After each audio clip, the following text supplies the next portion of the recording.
Mrs. Schwartz, can you please tell me a bit of your history from 1937 to 1945?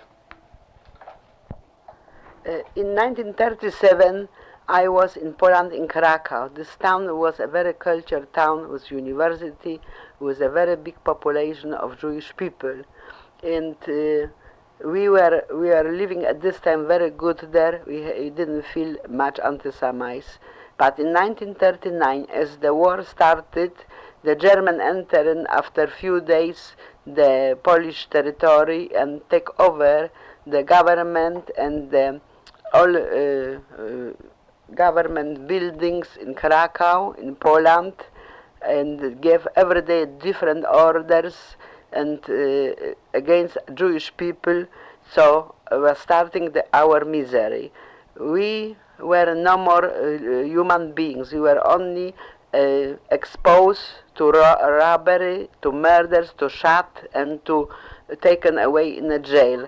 So in 1939, in September, everybody who had a business or factory or anything was in position in some was on a job, was taken, have to go away because it was Jewish religion and nobody could employ a Jewish people. The businesses were taking a special man, so-called Treuhänder, and we haven't got nothing to say anymore. In our apartment, every day was other Gestapo coming in the night and taking away all our belongings. We were no sure, no minute for nothing. Later on, everybody has to wear on the left arm a Mogen David sign on the white straps, that everybody who goes on the street could recognize that this is a Jewish person and can do with them what they wanted.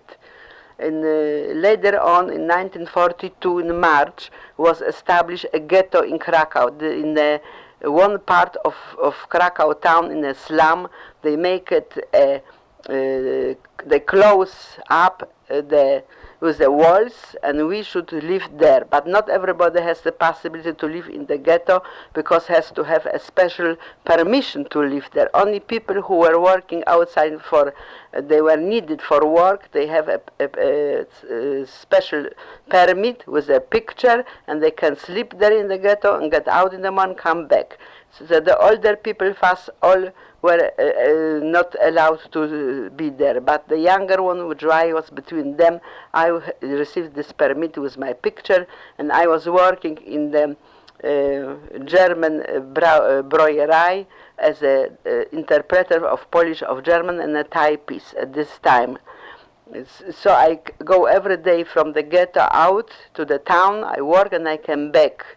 But in 1942, were a razzia around the ghetto in the night. They took all intelligence out and the younger girls and boys, about 2,000, and they take us in the night without anything to take with us, and they brought us in Krakow in the big jail Montelupi, which was very terrible jail, known from this from the before the war. There was a military jail, and they put us in the Montelupi jail, separate men, separate women. We were sleeping on the floor, and we were getting every day some soup to eat, and nothing else. We didn't know what, and for why we sit there. After 3-4 weeks, they call us up, and they say we're going to be transported in a different place in Germany because they need some young people for work on the land there. So we were thinking we're going over there, but we were transported in the big transport trucks, and we were bringing to Auschwitz, to the concentration camp instead, where they say. In Auschwitz concentration camp, as we came, they took all clothing from us. We were nude, and we received at this time stripes, dresses, without shoes, without nothing else, only the dresses. It was very cold, it was a winter, and snow, and we were staying hours outside, so call it appel. They were counting how many we are. And So I came to the Auschwitz concentration camp in 1942 in May. The few months I have to work outside in a water in a lake to clean the lake for fishes, and after us were going big dogs which were trained to bite us, and guards with a bayonet, and they were pushing us deep in the lake. We should take it out all kinds what was growing in the lake and take it out on the side, so they can put fish there later if you clean the lakes. Many of us were swollen legs and infection and were dying. I was between them, and I saw that I would not be able to survive. I was trying to go in different commando, but so I came the first in the hospital in Auschwitz, where were hospital only for German people, and there were also in Auschwitz and also for Bible forger, Jehovah Witnesses, so called, were there, and they needed somebody who type in German and Polish understand. So I was there in the by the SS man and say I know this kind of job. So I was lucky they took me there. So I was not every day to go outside of commando, and I was in the room and I was typing the all kinds of sicknesses what they have prescribed, because this was going as a report to Germany, to Berlin, to Reichshauptamt. These reports were schablons. Everything was not true, but it has to be typed, should be covered up. And so I was working about 2-3 months, but I saw I couldn't stand the screaming, and every day other orders which were going there, I couldn't take it so much. So I was trying to go a different place also. So one day I had the possibility to go to Politische Abteilung, they call up. This was Kommandatur, and I was transferred there as a good typist and a good German typist and interpreter. So I was working there till 1945, till transfer all lager from Auschwitz deep in Germany to Ravensbrück. But I went plenty through in the office. I type. I saw everything from the paper, what is going on, and I saw the transport from children from Litzmannstadt, Łódź in Poland, and from other the little. They came right away in the gas chamber, and I saw the gypsy. The whole family were coming, and they were also the old gypsy exterminated exactly like the Jewish people. Then I saw plenty prisoner, Polish prisoner, which coming to the court as I was interpreter, and they were tortured and screaming, and my nerves was very bad, but I was young, so I hold it still to this, that I won't live.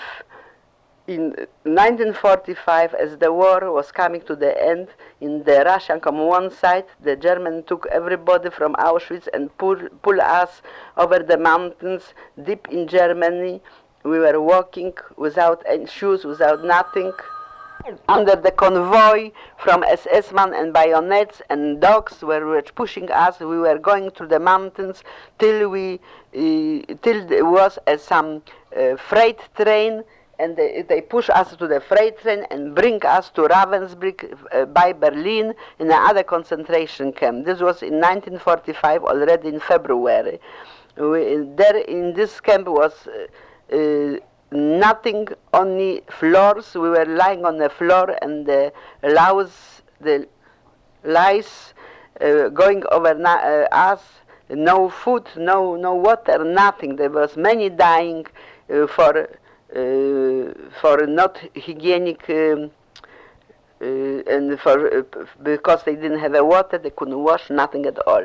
So in Ravensbrück was a terrible things, but we didn't stay long, 6 weeks, and we were pushing farther. I was pushing with my sister to Mecklenburg by Hamburg. There was also in freight train There were close up, there were many inside dying. They opened the train later. So I came with my sister after many days without water, was dying for water, were drinking from the glass from the train. There was little snow, so we were scratching the snow and put it on our tongue because it was not water, nothing to eat, nothing at all. So we came to Mecklenburg by Hamburg, and there was also a labor camp in the forest, mostly Polish girl from Warsaw, and we were the latest where we came in. But this time there was no order. The guards didn't know what to do because they know it is the end of the war, but they didn't want to tell us. We were still under the electric wire and in the barracks, lying on the floor. So came the liberation on June 5th, as the Russian come from one side and the English troops from the other side. The guards ran away, and we cut the wire, the electric wire, and we wanted to get out from the camp. The whole town, Mecklenburg, was empty because the German people which lived there were running away in the forest. They were afraid from the Russian again. And we came to each house. It was open. The food was still cooking on the stove, but we couldn't eat nothing because we were.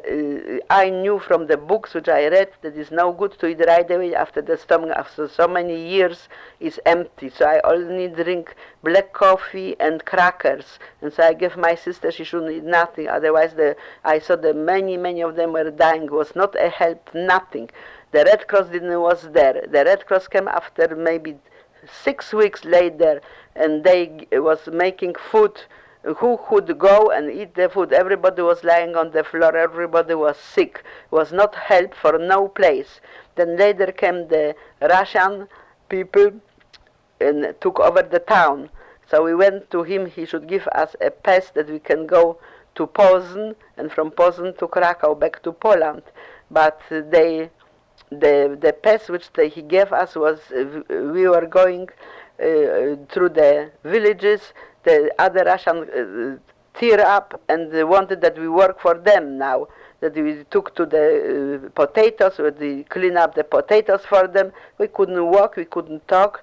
So we ran away, and then we went to a church where was a priest, and the priest hid us in the cellar over the night that we can rest a little bit. They gave us milk. We were in the cellar by the priest in the church. Nobody should know that we are there. We were 10 girls together. Later on, from this on was coming the English troops, and the Russian was getting back. And so we were trying to get to Poznań. There was not communication, but we were trying by the horses and wagon. Somebody was taking us, so we came to Poznań. From Poznań, we took a train and we went wherever we wanted. Everything was full, all over people. We couldn't go to the train. They were on the train, on the top, inside the train. We couldn't go in. We were 2 nights lying by the train till we could run inside. So as we come later to Poland, and we find it out in my town that nobody is alive, nothing else. I went back.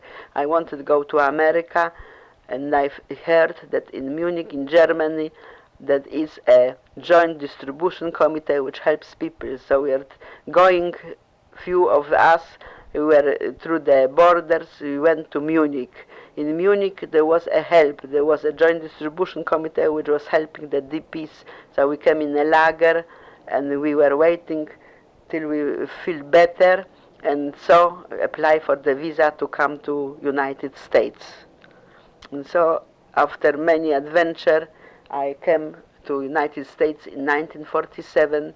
In November, 9 days I was on the Ernie pile on the boat, and I was sick the whole 9 days from seasick, till I came to New York and was helping from Joint Distribution Committee, and later I was in hospital here, and I feel better, then I start to work.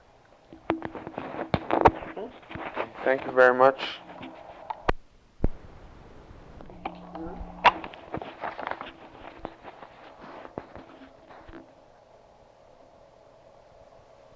At the first camp that you arrived at, what date was that, please? What day was? The date, or the year. The first camp which I arrived was concentration camp Auschwitz. How were you transported there? I was transported from Krakow, Poland, by a big truck cover-up, about 2 hours. We were many girls together under the bayonet from SS men. Did you arrive alone or with members of your family? No, I arrived alone with many girlfriends because we were taking the youngest at this time, and we came from the Montelupi jail. They took us from ghetto to Montelupi jail, and from jail, Montelupi, they transport us to the concentration camp Auschwitz. This was not far away from Krakow, 2.5 hours or 3 hours by car. Do you know what happened to most of your friends? Were they killed? Were they saved? Mostly the men were also taken. The men, they were putting to labor camp, such a labor camp that they didn't survive long because they have got no possibility to survive the cold weather, no clothing, no food, and no water, and they every day they were coming. The SS men had a big how we call this? What? Like the stick. They have big Sword. stick. Sword? A stick, and they hit them over the head wherever they wanted, and they hit him so that they died. Was there a selection on arrival, or did you know what it meant? In 1942 was not selection. The first we came right away because they were young in the concentration camp. But after we were inside, they were every day, every 2 or 3 days, we have to go over Vapor, and there was a selection. They were looking how we walk. Who couldn't walk straight and good, they were putting on the side. Did you know what the selection meant? From beginning, I didn't know it, but I find it shortly what this means, because they never came back. They were taken on the side, and there were a special block for them. Block they called the number 25, and they were putting them, and from this block was full. They were coming every day, night, big trucks, and they were putting the people there and bringing them to gas chamber. There were 5 gas chambers in Auschwitz, and they were burning them alive.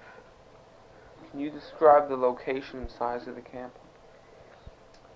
The size, they were a big place, call it one Birkenau, and Auschwitz 1, Auschwitz 2, and there was a special place in Auschwitz we were calling for gypsy, we were putting there, only gypsy with whole families. There was a big place, there were barracks there, and there was, before they say there were the Russian prisoners there before, but they were dying there all.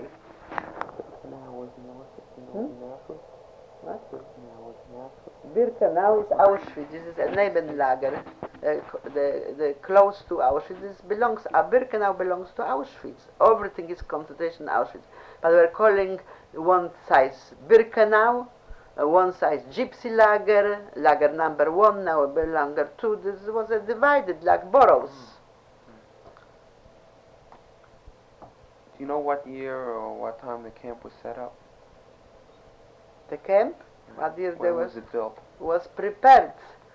I think in 1940 they were starting to build. They had a special engineer who was making the electric wires, and there were special engineer who was building the crematories, and there was special bringing people from other prisoners which know how to do it.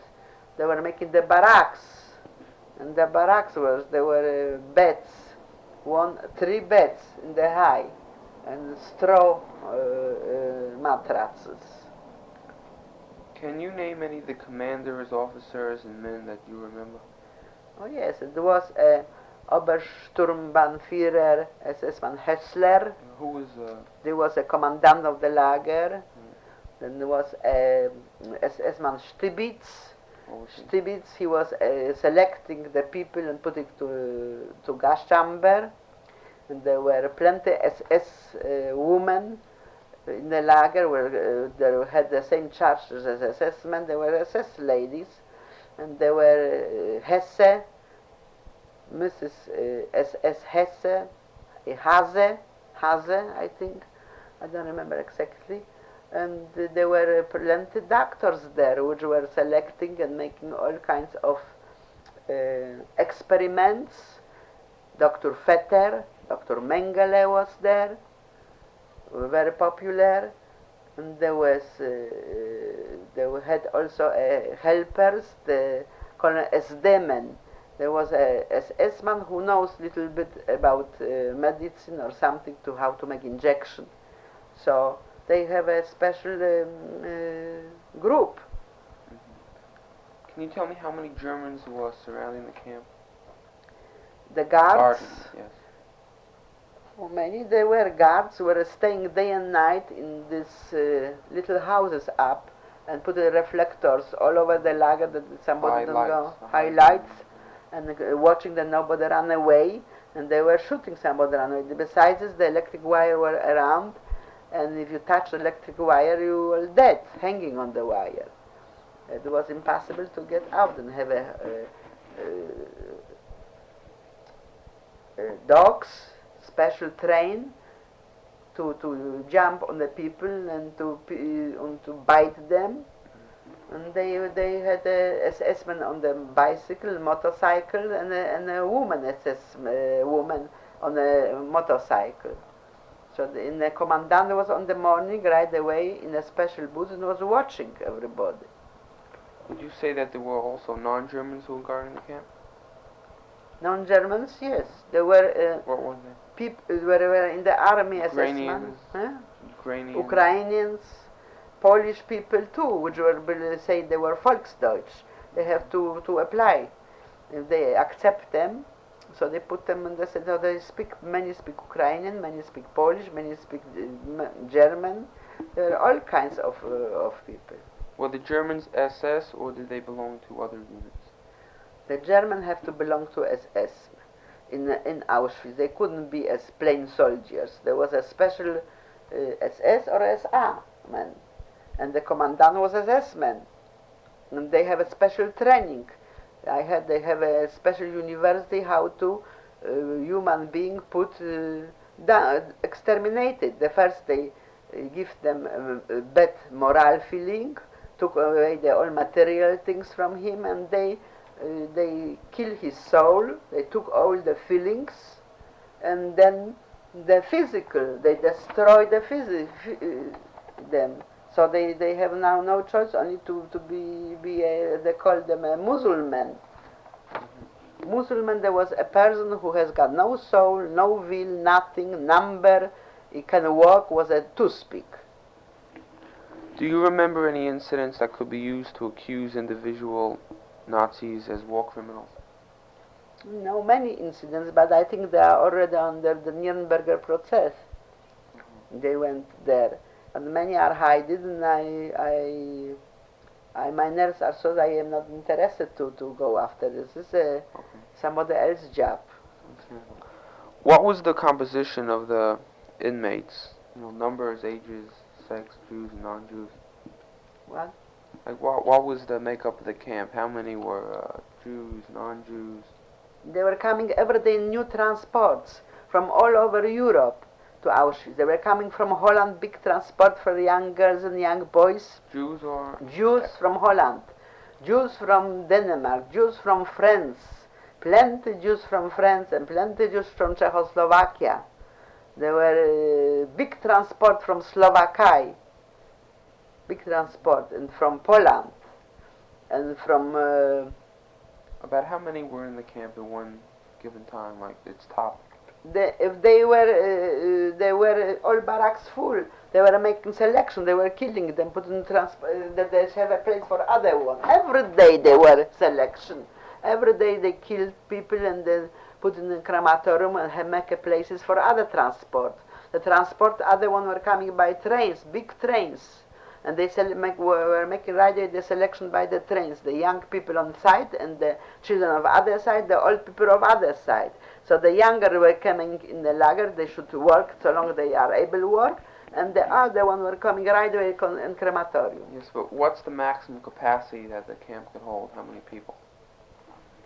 Can tell you how Approximately many. 10,000?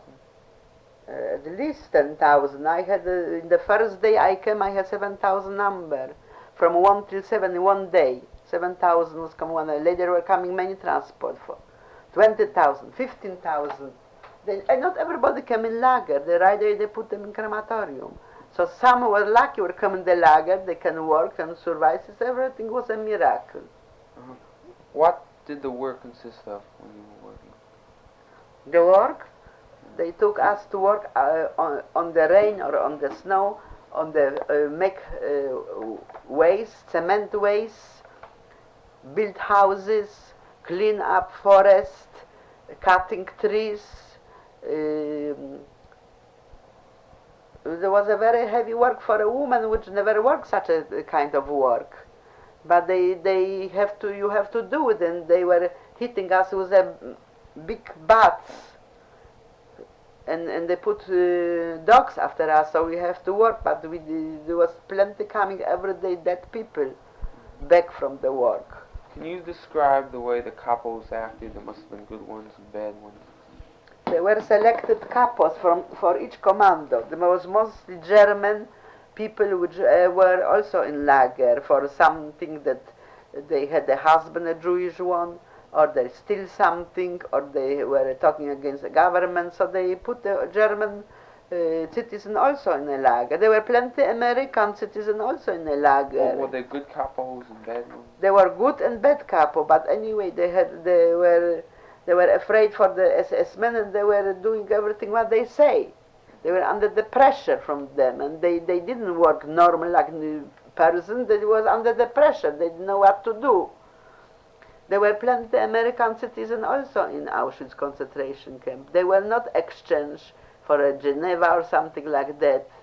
They just were in Europe, and they took them. If they say they were American, they put them right away in the gas chamber, because they didn't want to take him out, because they know too much. Can you describe the food that you received? Yes. In the morning they give us something like a black coffee, but this was not black coffee, it's black water. And to get this black water there was some fight, because they put a few cans or 3 cans, and there was 1,000 people for the 3 cans. And until we came to this little bit coffee, so it was already taken away, who was stronger. So I never could get this coffee in the morning, the warm one. Then they give us a slice of bread which was like a sand, the bread.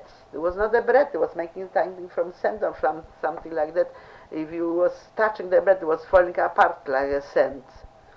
Then they give us once a week a piece of margarine and soup. They were giving us in the evening, but the soup was from Mostly water? Mostly water, and there was some, how we call this, something, I don't know, such a green vegetables with gross, and this, Stale? Rusty No. water? No, this is a water with, was lucky, no, one of those vegetables, there was some which is growing. Nobody uses this for eating, so they put in the water, they give us this to eat. Can you describe the daily routines? Daily routines? Right. In the morning, we have to, at 6 o'clock was appel. Have to get out before the barracks. Everybody was staying in the LA to 5 or to 6, staying before the appel. Before each block were staying the old prisoner, the woman, in the woman camp. And then when coming, the couple was counting every day how many we are. And if she has a total, the old couple give the total to the commandant, and he write it down to Berlin every day, the Radio Berlin, that is in women camp today so many prisoners. And every day we were staying 4 hours because they couldn't count us together.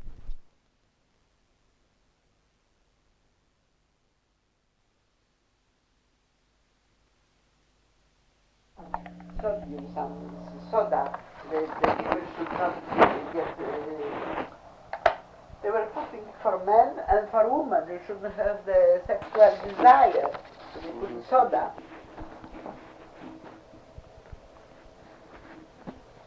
How and when and by whom, were they German or not, were the people killed? What? How were the people killed, and when were they killed, what hours of the day, and who killed them, Germans, non-Germans? Any day the people were killed, any time, any minute, and it was not sure even 1 minute. Could come the angry SS-man or the angry commandant, and with a bayonet they were shooting all over. It was not a rule how he should kill or not kill, or they were taking in a crematorium and put it away in the block 25 where they always waiting for that. There was that block. Were there attempts to escape? There were many attempts to escape, mostly by the Polish prisoner. They had a more contact with outside the world because they were going outside and they had underground there. So the underground was helping them, and they say they brought them passport and they brought them SS clothes. They should change and they should get out from the camp.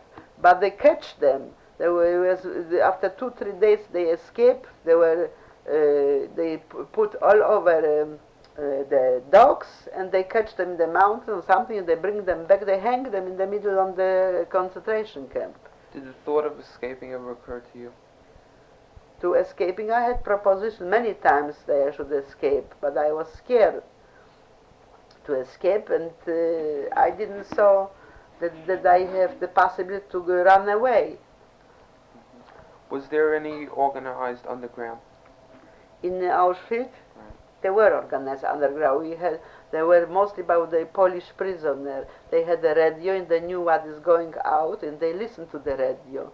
But there was a very big risk to have some radio, but they had more possibility to make together the men a radio and to listen. But there were many spies between them too. Whatever they do, the commandant knew right away. Between the prisoner were spies. You couldn't trust nobody. Was there any planned resistance? Planned resistance. Resistance? Right.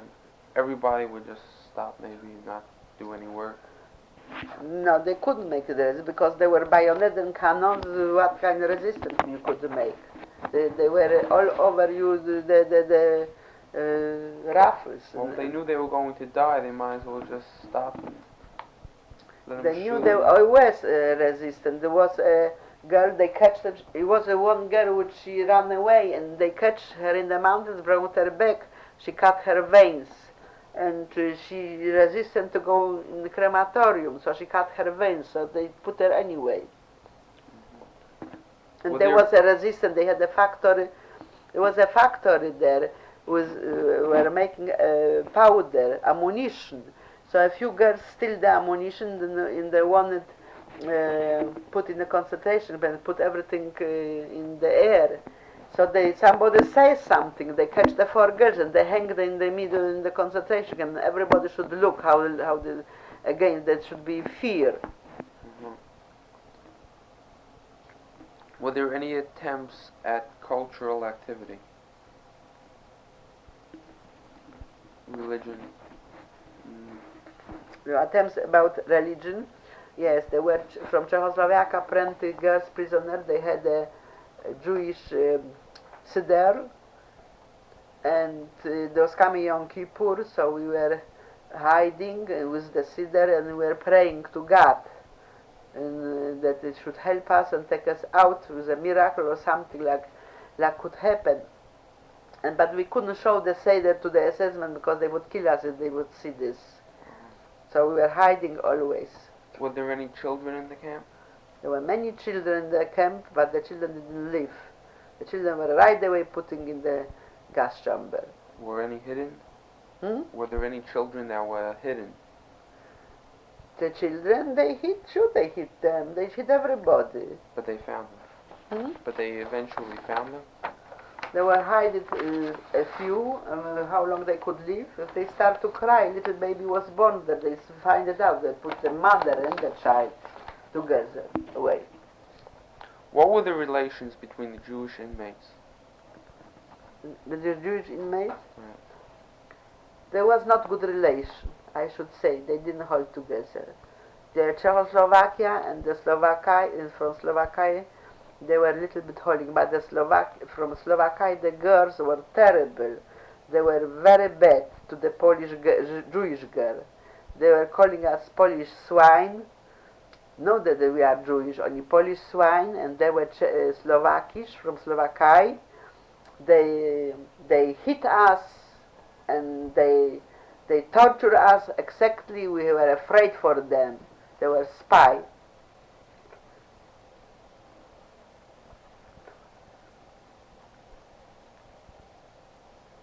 Was there any antagonism between groups from the same town or between groups from different towns? There was a big antagonism between German Jewish people, between Czechoslovakia Jewish girls and between Polish Jewish girls. There was always antagonism. They didn't hold together. Very bad. Could you please give a few details if you know of any?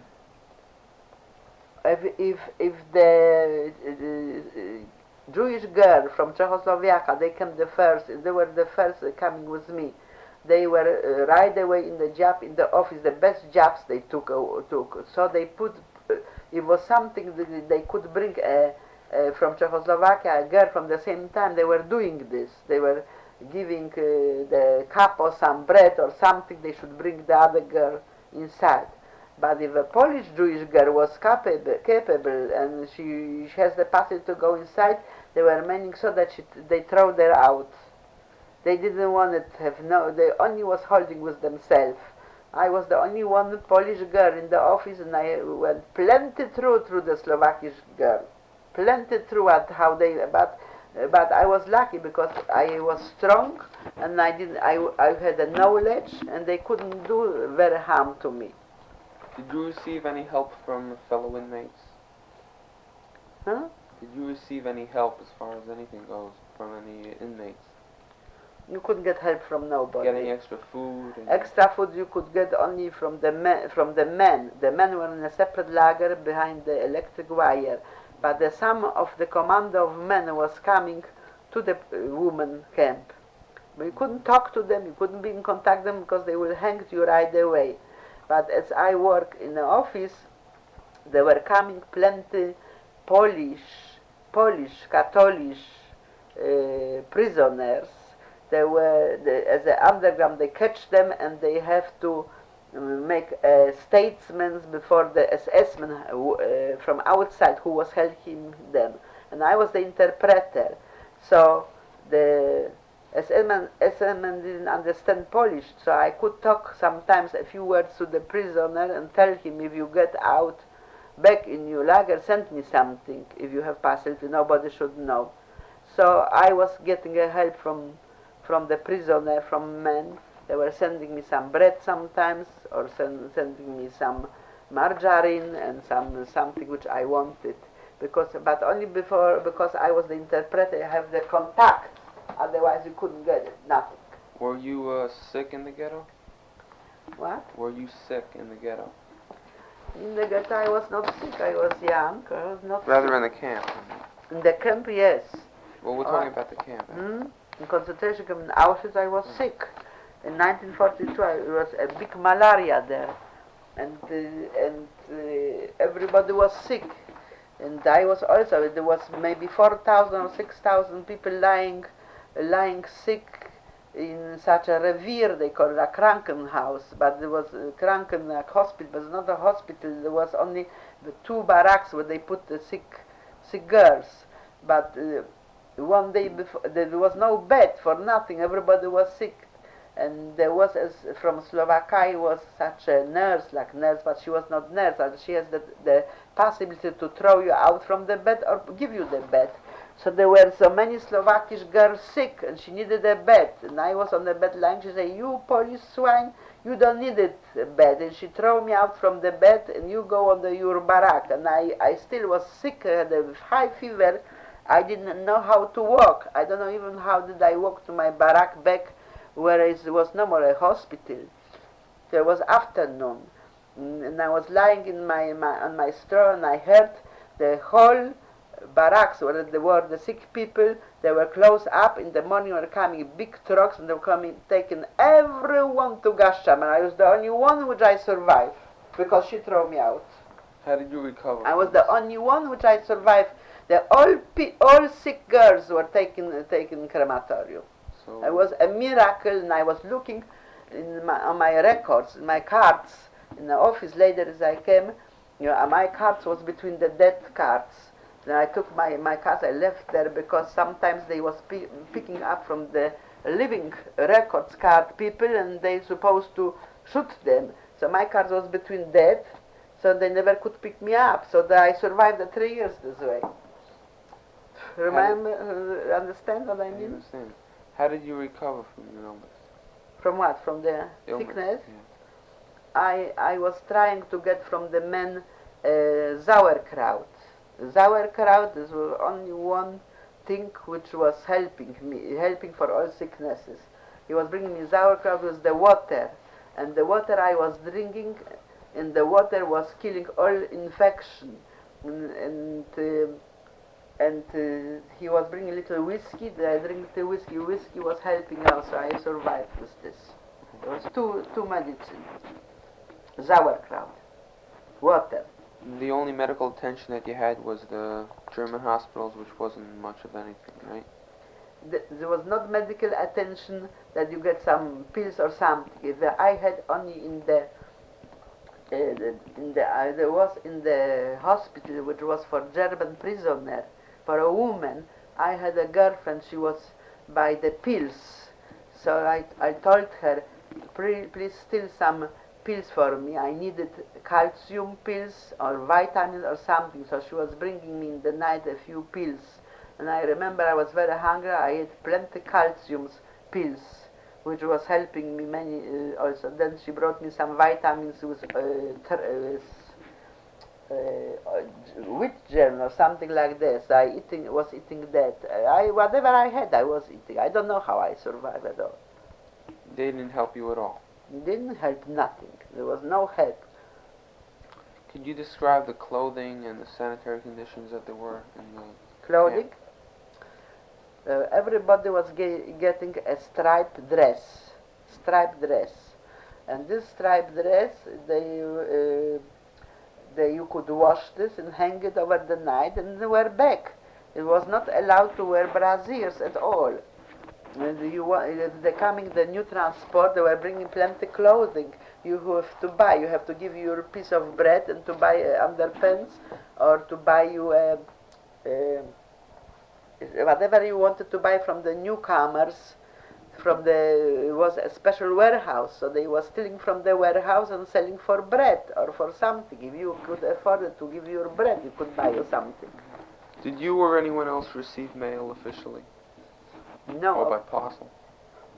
This Jewish people could not write and couldn't receive parcel, but all Polish people could write once a month, the prisoner, and receive parcel and food package from the family.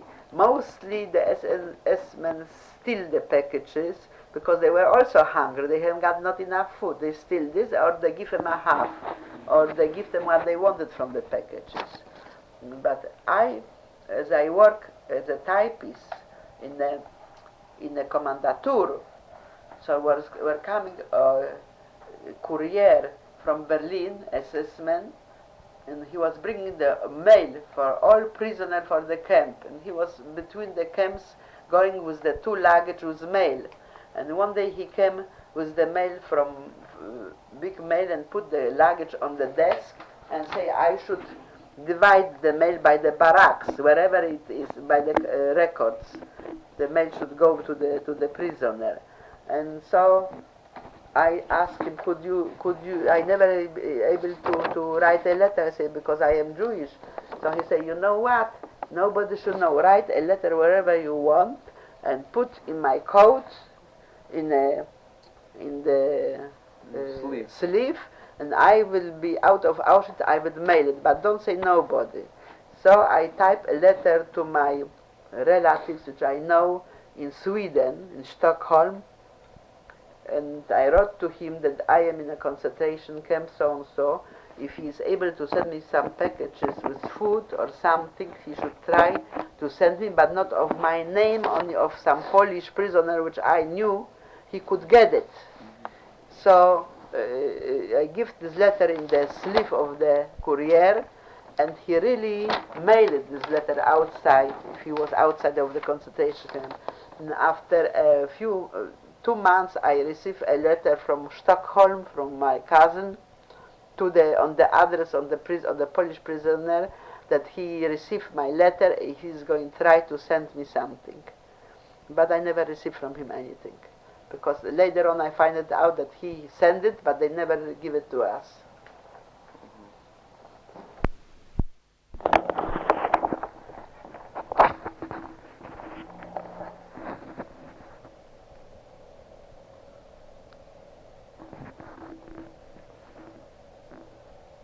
Concentration camp Ravensbrück.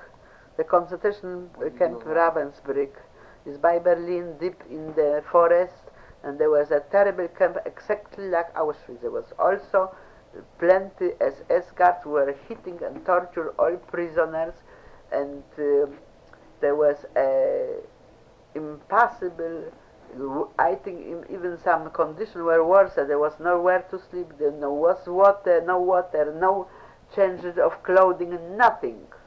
What date did you arrive in the camp?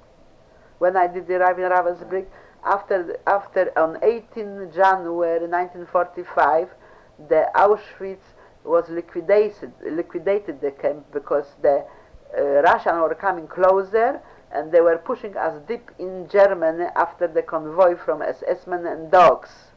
So we were walking over the mountains till we came to the freight train. The freight train was bringing us to Ravensbrück, to concentration camp there. Did you arrive alone or with members of your family? I arrived with my sister there, together. We were walking together. I was taking care of her, and because she was older from me, she couldn't walk, and she was very sick. And so we arrived in the concentration camp Ravensbrück, and from there we stayed about weeks, and we were transported to Hamburg, to Mecklenburg, to other labor camps. Was there a selection on arrival? And by then you probably knew what it meant. By the arrival in Ravensbrück, we were staying the whole night on the Lager Street without anything in the cold. And in the morning there was selection. One was going where has to go to which labor camp. One side was going to camp by Leipzig in Germany, and one side was going to Mecklenburg, Hamburg. I went to Mecklenburg, Hamburg. My other girlfriends were in different places. We didn't know where somebody went because they didn't tell. But the one group should go right, the other group should go left. So I was holding my sister, and we went together. Can you describe the location and size of the camp and its guard system? Where, in Mecklenburg? No, in Ravensbrück. The same thing like in Auschwitz, with the reflectors, with the electric wiring. The same thing with barracks. There's no difference. Where was the location? A few miles after Auschwitz? The Ravensbrück? No, far away. This is by Berlin. By Berlin. Berlin is the town. And how large was it? It was a large camp. Just as large as Auschwitz? Or I couldn't say how large it was, but the big camp Ravensbrück, very popular. And do you know when the camp was set up? No, there was extermination camp also. Do you know any of the commanders, officers, and men that you may have remembered? Ravensbrück, no, I don't remember that, because I didn't care. I care about myself there. How many Germans would you say guarded the camp, and how many non-Germans in the set? How many Germans? There were plenty guards and SS men and women also, and commandant, exactly like in Auschwitz. There were a whole staff was on a motorcycles. Not only not Germans, but also all mixture. Everybody who was belonging to the army, not to the army, to SS men, to SS, to the party. Only there. Yeah. Soldiers were not there. What was the composition of the inmates? The numbers, the ages? The composition of the Ravensbrück inmates, there were Polish, plenty prisoner girls from underground taken there, from Czechoslovakia, from France, from Holland, from all over the Europe. Wherever they put, they were always transported, they changed. Well, do you know what the work consisted of while you were there for your short visit? What work you did during that time? They work, also commandos were working on the streets. What were you doing? For the 6 weeks which I was there, we were of a quarantine, so-called. So we were lying on the floor, we were nothing doing, because there was already a very big mixture in the orders. It was in February and March. The war was ending in June. They know already they lose the war. So we were only lying on the floor, and the louses was going over us. We couldn't sleep, we couldn't stay, we couldn't, nothing. Can you describe the capos, the good ones and the bad ones? If there were. There was not good capo. Who was a good capo? You have to be lucky that it didn't hit you. That's all. Could you describe the food that you received?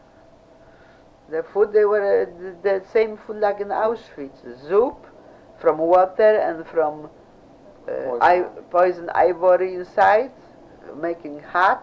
There was some from potatoes, the shells from potatoes, and sometimes from the kohlrabis. Kohlrabis, you know what it's kohlrabis? Rabies. Rabies, something like that. Could you describe the daily routine? Daily routine, appel in the morning, 4 hours in the morning, staying in the cold without shoes, without nothing, and hitting over the head and throwing us and shooting and then pushing, whatever you want. And then later on in the forest to make bunkers. Bunkers. How were the people killed, and when were they killed, and by whom were they killed? People were killed. They have not too much to kill, because they were killed through the circumstances there, through no helping hand for nothing. We were for extermination. They didn't care whatever happens to us.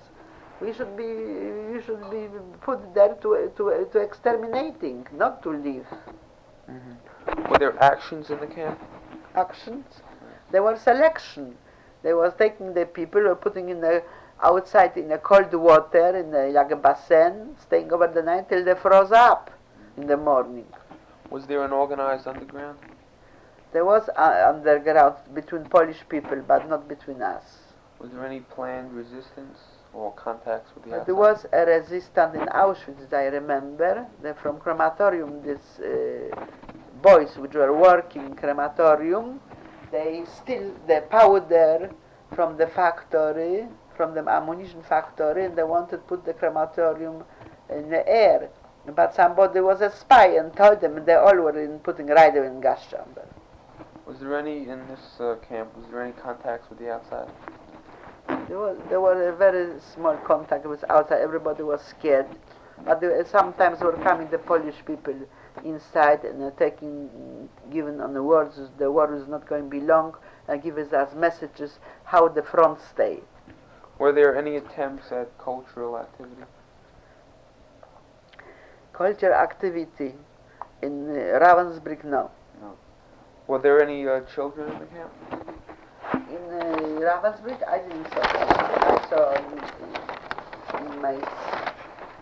What were the relations between the Jewish inmates? Between Jewish inmates, there was no good relation. Everybody was scared for the other one. Was there antagonism between groups from one town or between groups from different towns? There were big antagonism from the countries, from Jewish, wherever the Jewish people came. The Czechoslovakia Jewish girl hated the Polish girl, and the Polish girl hated the Slovakian girl, and the Hungarian girl were against other girls, and there was not togetherness. How about between Jews and non-Jews? There was nothing. The only personnel, if somebody like somebody, but nothing, no help. They were looking at us from a higher point. Oh, you are anyway prepared to go in gas chamber. So for what you live, what you want? You know any details of what happened? About Some what? incidents, fights, anything. If you know of any. The fights, it was every day was fights. Who was stronger was hitting who was not so strong. Did you receive help from fellow inmates? I was receiving help for a men mostly. If they are coming they have a court or something or catch. So the lady that they were helping me, I was begging him to send me something. So if they were in position. The Polish had packages from the parents. They received some bread or they received some pork or something like that. So they were smuggled me to my place wherever I was. So they smuggled me sometimes, and then I give him some from the papers who is going to call the next day. So I gave him information. I gave him information from the top, from the commandatur, what is going to be next day. I saw the all order, so I was in the position that I was giving for my information, I was giving food. Were you sick in this camp? I was sick, sure I was sick. Many times. How did you recover? Recover, I don't know, from sauerkraut. I was drinking the water. Was there any medical attention of any kind? It was Official or clandestine? No medical attention for Jewish people. How about nothing. hidden? Huh? Clandestine. Hidden. Like underground medical attention? We could only organize from friends which were working in drugstore there, or the warehouse where the drugs are. Germans and Jews, or just? They were working mostly Polish or some Jewish also. So you have to know what you want, what kind of drugs you know. So they were bringing you, give him a piece of bread for that. Or they bring you something if they like you. Could you describe the clothing and the sanitary conditions in the camp? Clothing? We received only the dresses, striped dresses, and jacket stripes, and nothing else. But if you wanted something better, to buy you underpants or tools, you have to give bread, and you have to organize from other girls. And what was the sanitary conditions there? There was not sanitary condition at all, but it depends on what barrack you were living. I had the possibility to have a hot water in the morning because I was working in the office. So I was living in a better barrack. In the better barrack were living only these girls which had a position. They type, or they were in garden working, or they were fixing for the soldiers the shirts, putting buttons on the shirts. So there were a special barrack, a better barrack, and I was in the better barrack. They were calling a Stabsgebäude. Did you or anyone else receive mail officially or parcels? No official parcel, no mail. No Jewish people. Okay, thank you very much.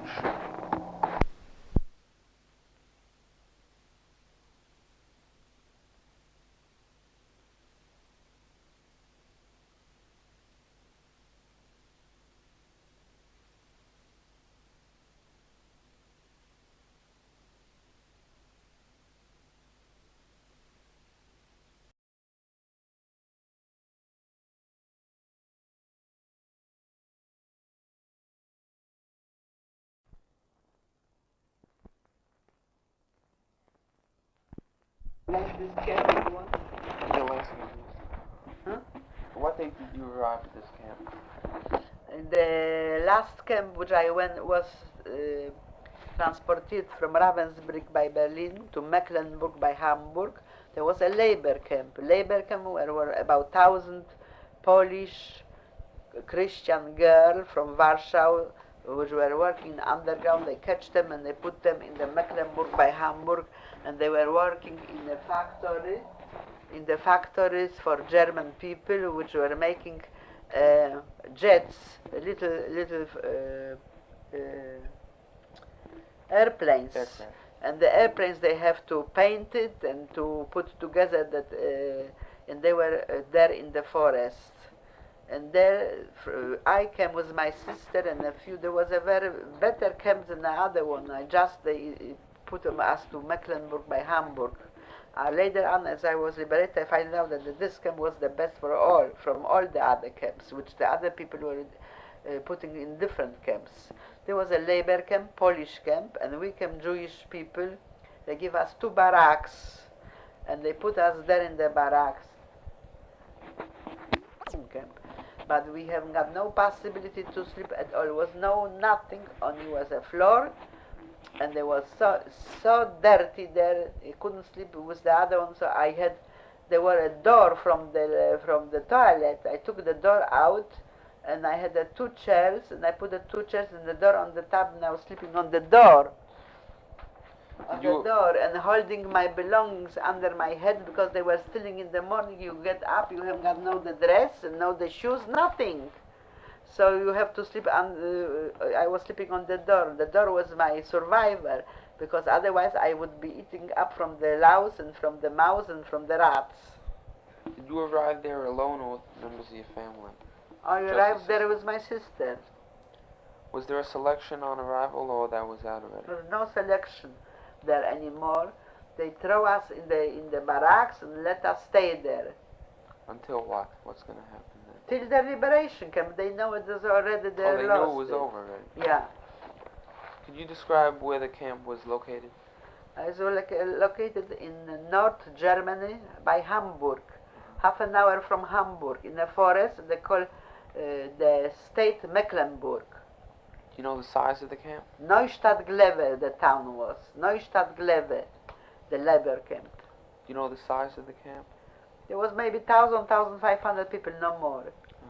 Did it have a guard system? You have guards all around, they have electric wire around, they have plenty camps like this all over Germany. And this, I just was lucky that I went there. There was liberated Neustadt-Glewe by Hamburg. When was this camp built, if you know? Where was built? When was it built? I don't know. There were barracks, probably 3-4 years. You know any of the commanders, officers, or men that you remember? From there, I don't remember nobody from this latest camp because I didn't pay attention to names, to nothing. How many Germans guarded the camp? There were a whole staff. There were a commandant.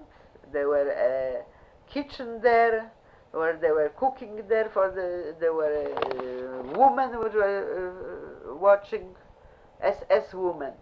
How many non-Germans? A number would be. There was non-German? No, they were mostly German. Yeah, but approximately how many? 100? There was a staff maybe for 50 SS men and about 20 women SS men and a commandant on the Lager Neustadt-Glewe by Mecklenburg.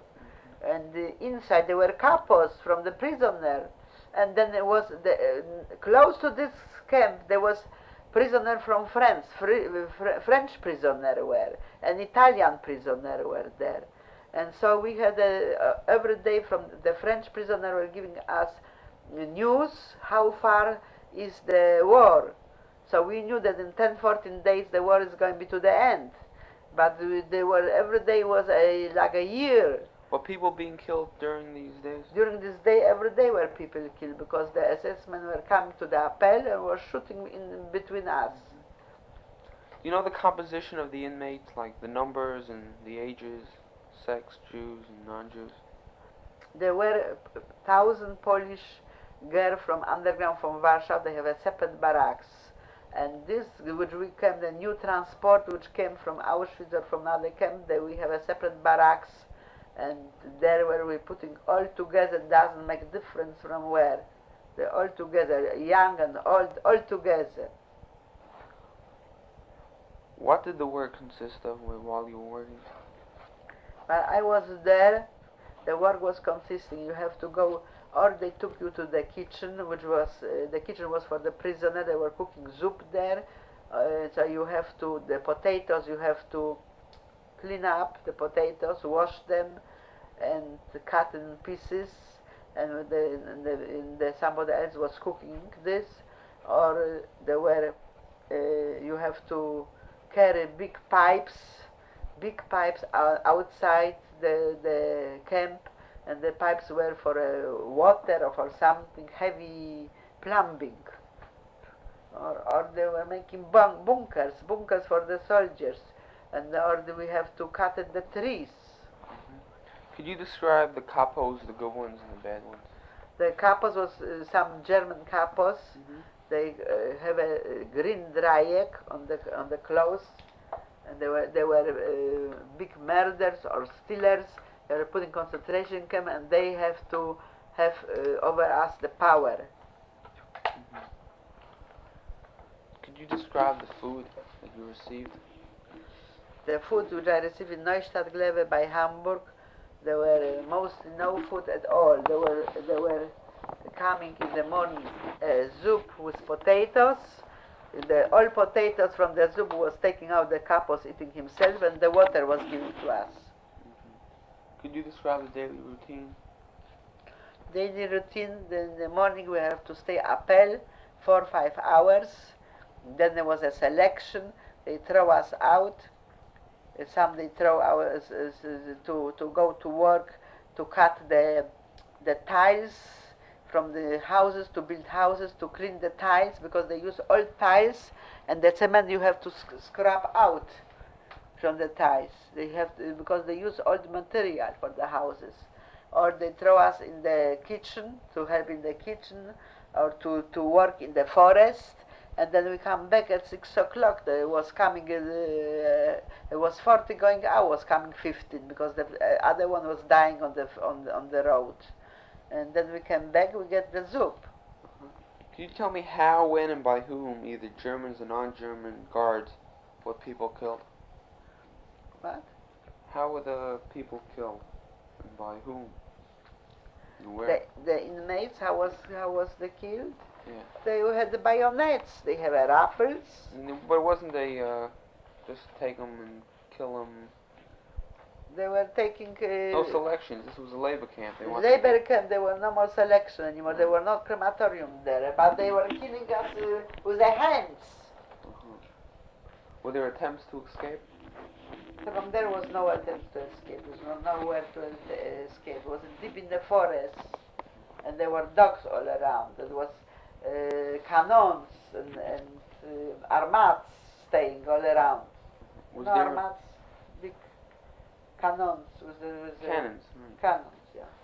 Was there an organized underground?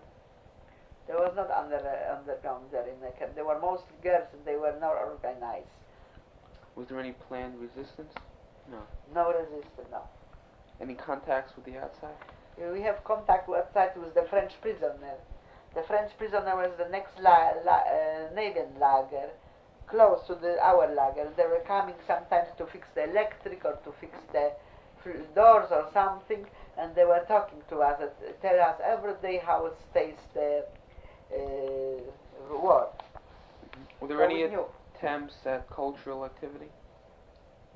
Nothing. Everybody was run down. We were not thinking about culture at all. Were there any children in the camp? No.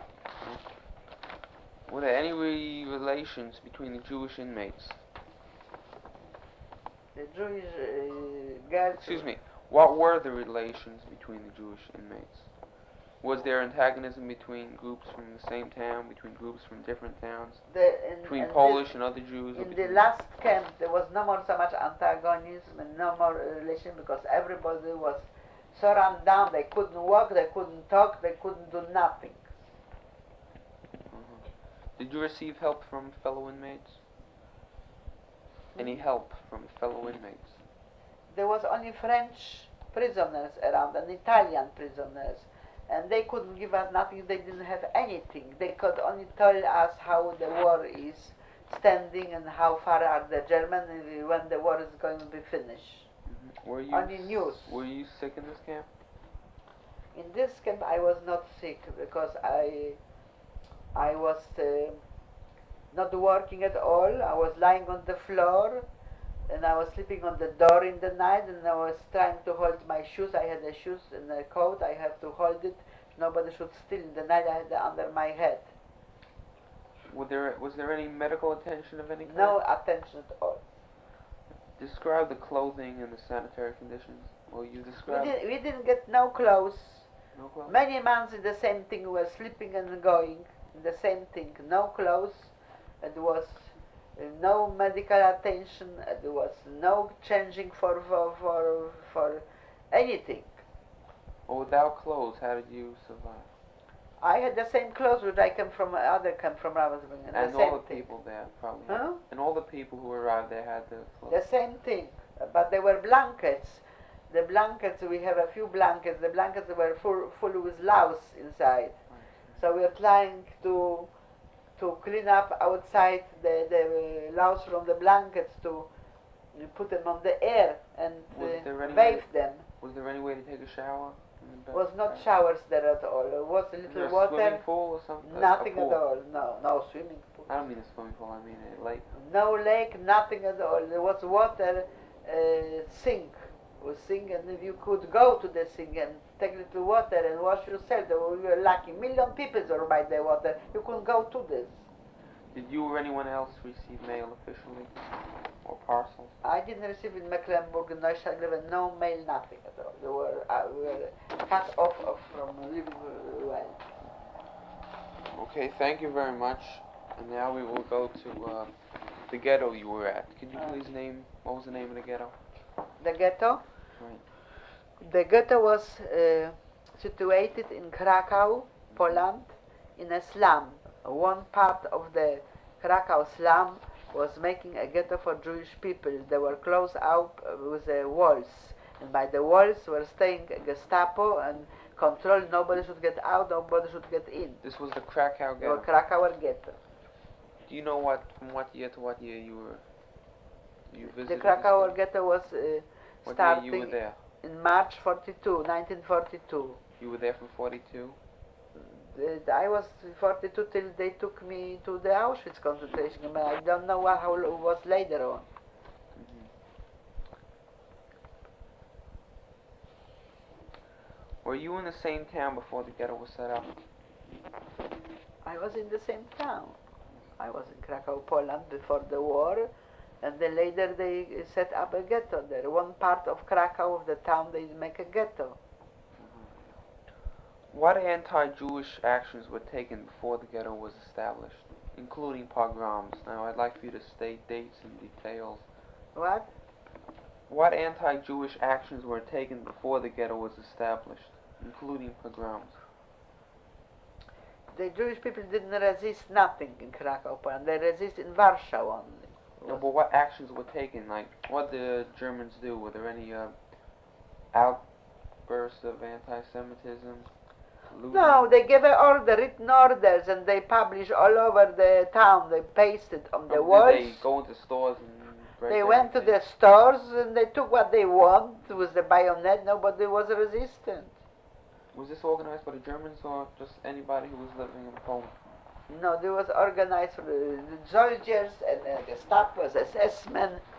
They do on own hand. They could do with the Jewish people. It was not a law that you can do with Jewish people whatever you want.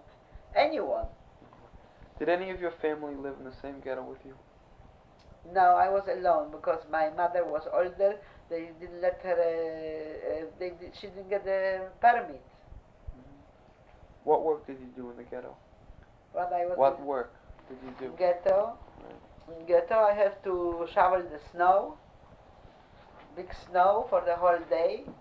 I have to clean up the street, but I was lucky because I had a special permit that I work in the office as an interpreter. So I was one from the lucky one. I could go out in the 9 o'clock in the morning, working in the office for German Treuhänder. There was a man which took over a factory from Jewish people, and he was making the all kinds of his work, and I was typing for him. In other words, the town that you lived in, they built up the ghetto in that town. What? The town where you live, that's where they built up the first ghetto. They built the ghetto, yes. Was it allowed to leave the ghetto at first? the ghetto, you could live. And for how long did this last? You could get out from the ghetto only if you have a special permit with a picture, and you have to a special stamp on this, that you can get out in the morning and work here and here, and you come back in the night at 6 or 7, and you couldn't get out from the ghetto anytime you want. The other people have to stay in the ghetto, can get out no place. Until what year was this allowed? I don't know how long, because I was taking in meantime in concentration camp. So the ghetto was still there, and I was away. Mm-hmm. You know the approximate size of the ghetto? The approximate size, the ghetto was so big, like, for instance, in New York, Jamaica. I mean Jamaica, the whole Jamaica. area. Well, was this the only ghetto, or there were other ghettos in this town? There was, in Krakow, this was the only one ghetto. Only one? They had the two entrances, one from one side, one from the other side, and they were wailing. There was a wall, built wall, and by the wall was staying, like by tribal, but you couldn't pass. It was staying a guard. He was checking every one person, and whatever he bring in the back or back in the ghetto, whatever he take out from the ghetto. You couldn't bring bread. You couldn't bring nothing, bread, no food in the ghetto, because you were. There was a custom. And there was a wall, and the wall was in the window. And there was a door or an opening. The door was opening. Then they let you in if you pass the policy what they had. So you can go in. Mm-hmm. What was the organization of guards at the gates? How were they organized? They were organized. They were also taken from the Jewish people. They selected men, they're calling policemen, Jewish policemen, and they have the privilege to stay on the thing and check every Jewish people which come in. And they were under the Gestapo and the assessment. They were very bad. They were worse than sometimes than Gestapo. They were so honest to the SS, and they were checking everyone. These were Jewish, German, Polish? Jewish, Polish. Everybody. Everybody who was living there. There were no briberies going on, or very little. No briberies. They were afraid. They were checking everyone. Mm-hmm. What was the hours that a person was able to go in and out? If you had a pass with a picture and with a stamp from Gestapo that you can live in ghetto and you work outside in Krakow in the town, you could get out in the morning from 8, from 7 in the morning, and you have to be before 9 o'clock back. Did you have any knowledge of what went on outside of Nazi Germany? I had the knowledge because I was going every day out in the town, and I knew everything what happened. You heard it from radios? I don't have to hear it. It was a newspaper, and I know every day what happened. Did you send or receive letters from abroad? What? Did you send or did you receive letters from abroad? From abroad? From different countries? No, it was not made. Mm-hmm. Through anybody? Did you ask somebody to do you a favor? I didn't receive in ghetto no letters. When did you know the truth about the extermination and the about gas chamber? 1942, about in November, I find it out. What was your reaction? I didn't believe it. I was inside, but I didn't believe it. Did you have any personal or family plans to escape? From a concentration camp? Ghetto. From the ghetto. Huh? From the ghetto. From the ghetto. I was not long living in the ghetto because they took me in the night and then took me to the concentration camp. I was living a few months in the ghetto. But did you have any plans to escape from the concentration camp? I wanted always escape, but I thought that it hasn't got a sense because I haven't got no contact outside. You have to have a contact outside if you go out. How long can you stay outside? They are all over policemen and spies and dogs, and they catch you. Then catch you is worse. So it was not a sense. What did you eat in the ghetto at different times? In the ghetto, Right. we didn't have money to eat. You could buy you outside in the town something to eat, but we haven't got no jobs to live. So Well, what? What was the size of the ration? Well, what did everybody receive? What? What was the minimum amount of food that everybody received? Nobody receive food. You have to help yourself. You have to. It was this time in the war. Somebody has they throw us from the apartment, so we didn't have nothing. We only the luggage or some linen or something. You sell tablecloth or something to the Polish outside the ghetto, to the town, to the Polish citizens. You sell a tablecloth. There she give you a butter. You sold her a dress. She give you bread. You have to handle. Who distributed the food? Nobody distributed. You the had to food. go get it yourself. You have to get it. You have to buy it. Uh-huh. You have to have the money to buy it.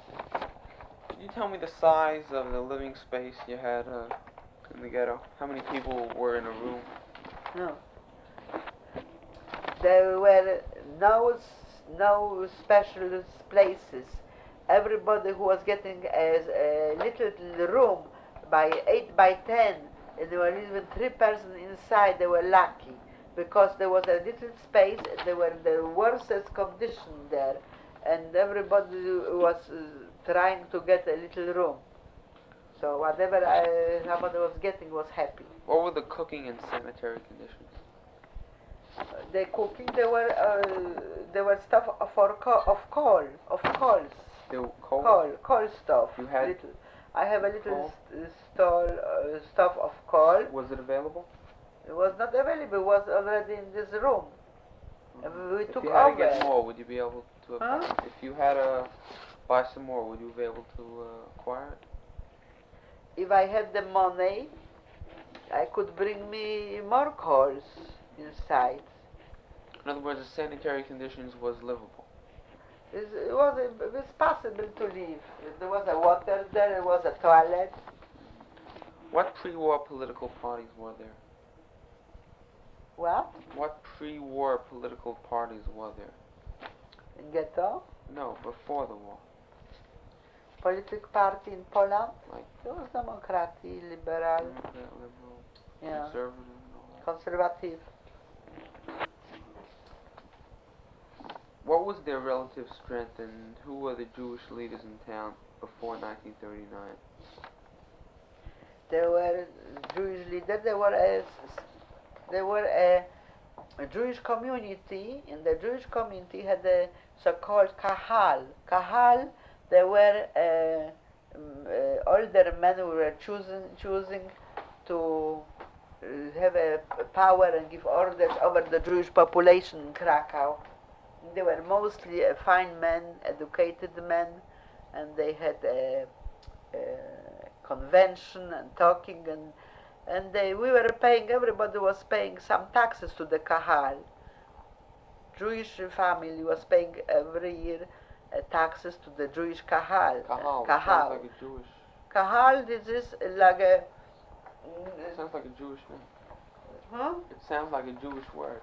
Yeah, kahal. Congregation. That's Congregation, representative of Jewish communities. And the kahal was taking money from each family. They were a cemetery, Jewish cemetery. There were plenty the synagogues, and they have to be pay for this. So every family has taxes for this.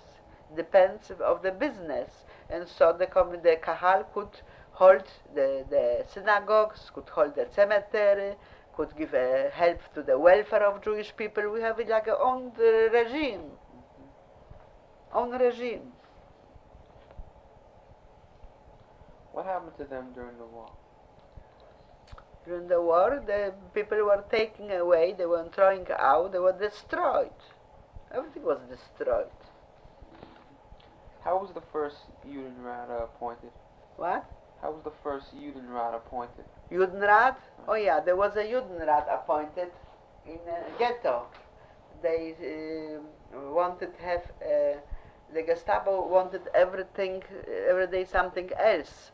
So they wanted to have some representative from ghetto. So the Judenrat was appointing themselves from beginning. But it was coming such questions from the Gestapo. They wanted to have one time 100 people to for work, or this they have to catch the people from the family, bring to the Gestapo. They were a very, very terrible situation because they have to give own brothers out. Who were the people who were running the Judenrat? Who was the people? They were plain people who was remaining alive, and they had a terrible job because they have to give up young girls or young boys to the Gestapo, to the SS, and make arrests and everything like this. They were against us, but they have the orders like that. Can you try to describe the Judenrat's development as far as leadership and organization are concerned throughout the time? This is not leadership. They was under the pressure of Gestapo, of the SS men. They have to do what they wanted. If not, they cut them and throat. So what there was organization.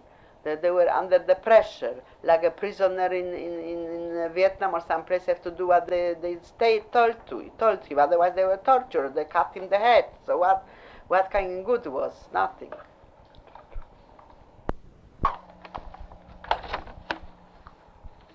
Could you describe the origins and backgrounds of the Judenrat members in the beginning, if you know of any? From the beginning, the assessment from Krakow coming to the ghetto, and they say they have to make a Judenrat, and they have to have a Jewish policist on. They should take care of the population in ghetto. So who wanted, who was able, who had the power or who has the strength, so he was saying going to make a Jewish ghetto policies, Ordnungsmen they called them. So they were getting better food, and they could walk, or they could do something. But in all, they were getting orders from the SS men. If they wanted something, or they wanted occupation, they wanted some gold or money, they were coming to the Judenrat and saying, we have to have tomorrow so much and so much. So the Judenrat was going to the ghetto Jewish people and press them, give them. So there was a big hate between. But they were pressing from them, and we haven't got nothing anymore. They was taking everything from us. So. How was the first Ordnungsding appointed? They were appointed, the first was appointed like a Judenrat, one man, and he was choosing from the families, you know. Judenrat appointed the Ordnungsding. Ordnungsdienst. Who were the people in it? Only Jews? They were Jewish people, bad people. Bad? No good, no. Could you try to describe the Ordnungsding's development as far as leadership and organization are concerned? Did it develop or did it go down? They were taking as a job, but they were terrible jobs because they were under the pressure from Gestapo against Jewish people, and they have to do it. Could you describe the origins and backgrounds of these Jewish police members, if you know of any? This was a very for plain families with no education and all.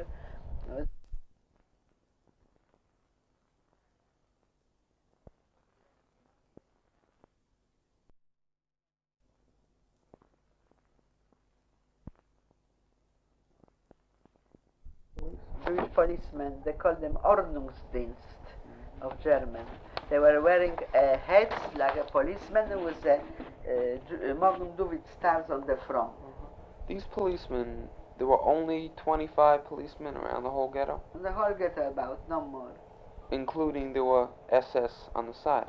The SS men were in Krakow town. They have the government there. So but they were in connection with them. They call them up or they come to them and they say what they wanted and they have to prepare them. So let me ask, if there were only 25 people guarding the wall, couldn't the whole mass get up and start revolting? No, because the Ordnungsdienst, they didn't guard the wall. They were only staying to help the SS1. The SS1 were besides this on the walls. Oh, I understand. Were they subject to the Judenrat, or did they rule it? What? In other words, did the Judenrat gave them the orders, the Ordnungsdienst? Yes. Uh-huh.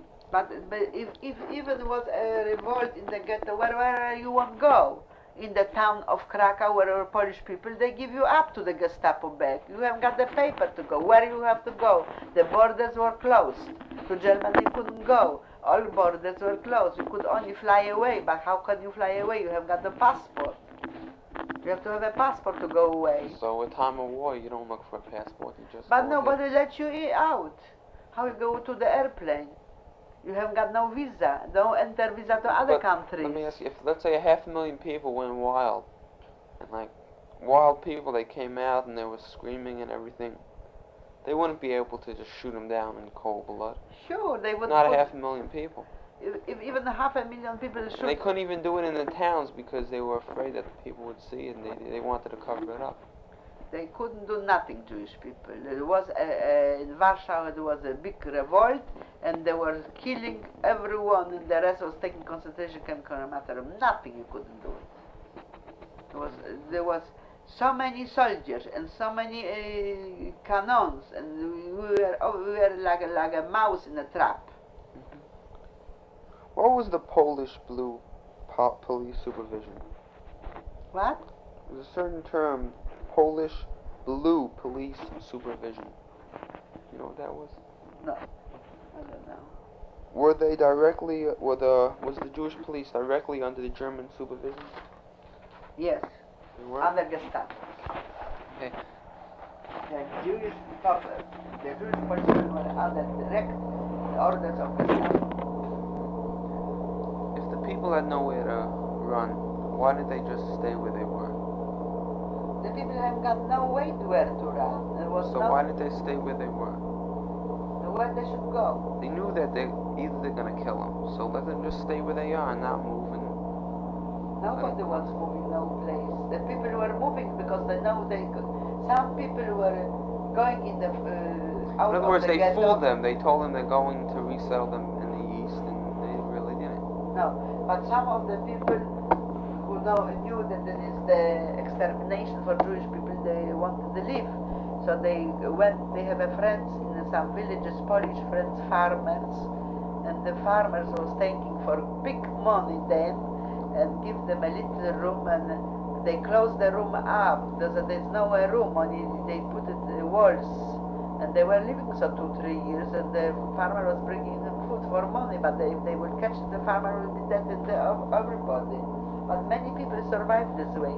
They went in the forest, and in the forest they make a bunkers, and they live under the ground with the children many years. And they only went out sometimes to the village and take for food or something, because somebody was bringing them. That was very dangerous because all over were dogs and the policemen, and they were catching them. And on the snow you saw the steps in the forest. Would you be able to tell me what percentage of the people were Orthodox?